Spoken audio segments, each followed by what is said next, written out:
Here I have Realme 9 Pro Plus, and today I'm going to show you how to enable installation from the unknown sources on this device.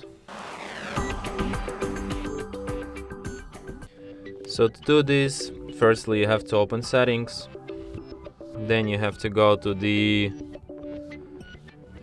passwords and security section, then go to the system security, and then to installation sources.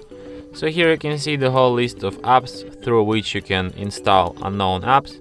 So let's enable it for Google Chrome, for example, then tap allow, and now you can install unknown apps through the Google Chrome as much as you want.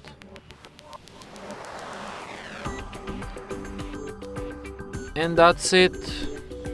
Thanks for watching. If you find this tutorial useful, don't forget to hit that like button and subscribe to our channel.